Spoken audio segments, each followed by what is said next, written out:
Nous allons aujourd'hui essayer de faire un cours d'éthologie, si je puis dire, de sciences naturelles que le rabbi nous a enseigné. C'est dans l'Écoutez Siroth, volume 1.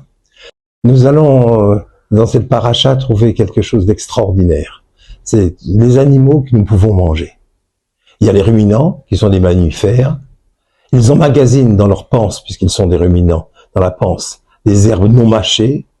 Puis, petit à petit, dans un moment propice pour eux, après l'avoir mâché dans la bouche, ils vont le régurgiter en boulettes et vont se mettre à manger tranquillement. Dans ces ruminants, il y a les vaches, les moutons, les chèvres, les antilopes, les buffles, les cerfs, sans compter les chameaux et les girafes qui auront un problème. Ces quadrupèdes sont pourvus d'un estomac spécial qui a finalement 4 poches. La plupart des animaux ont une seule poche. Ces animaux-là ont 3 poches ou 4 poches. La première s'appelle la panse. La panse, on l'appelle en fait, le vrai mot, c'est rumen. Rumen, ça veut dire ruminant. C'est la racine du ruminant. Et ce système permet d'intégrer à un animal une quantité énorme de nourriture. Et s'il y a danger, rapidement, emmagasiné comme c'est emmagasiné dans sa panse, il peut partir et il peut fuir. Et après, quand l'animal se sent en sécurité, il régurgite et il mange tranquillement les aliments dont il a besoin.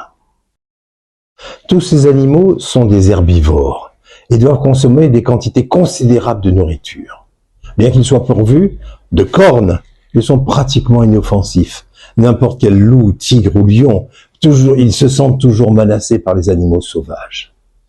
Donc ils doivent avaler rapidement leur nourriture et être prêts à détaler aussi vite qu'ils peuvent dès qu'il apparaît le danger. Le rabbi nous donne une leçon de sciences naturelles, mais c'est pour nos lois de cacheroute.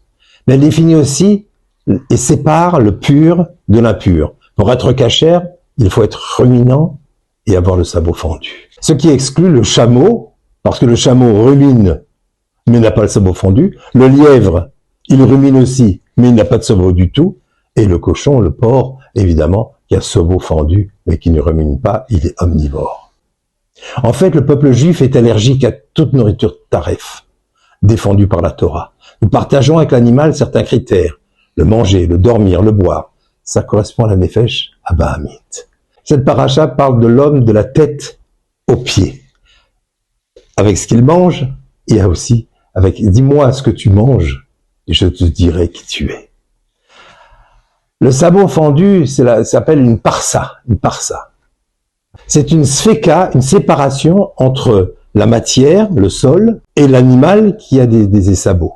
Ce qui veut dire qu'en fait, il ne touche pas le sol. Contrairement aux animaux qui l'attaquent et qui sont terribles, le lion, le tigre et tout ça, ils ont au contraire, la matière fait partie d'eux-mêmes et ils sont intégrés dans le sol avec cette matière. Ils vivent de la matière. Tandis que les animaux que nous mangeons, eux, ils sont séparés de cet esprit de matière. De même l'homme, il doit apprendre à se séparer des choses de la nature qui sont en permanence ou des actions dans ce monde. Il doit les faire, bien sûr, mais il doit toujours savoir qu'il y a une séparation entre la nefesh Abahamit et la nefesh Elokit, qui a une part de Dieu à l'intérieur de chaque homme.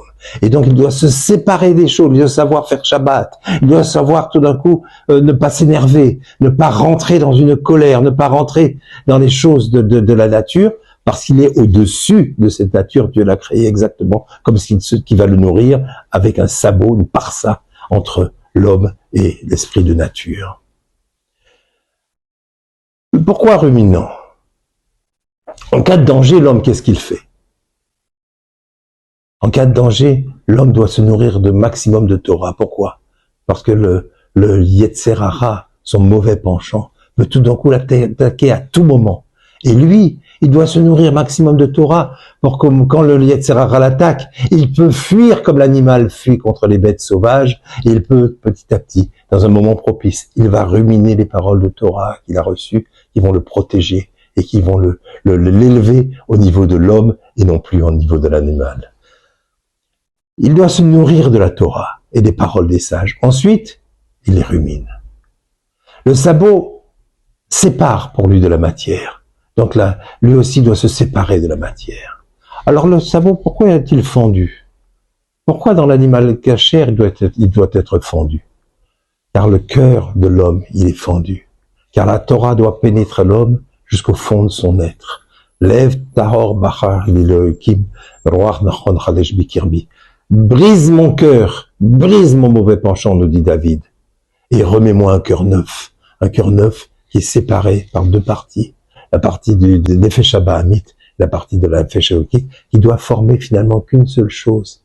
Il doit se servir de son corps pour servir à Kadosh Baruch Hu, et à Kadosh Baruch Hu va lui donner toutes les brachot et toutes les réussites qu'il peut imaginer dans sa vie et dans l'autre. Shabbat Shalom.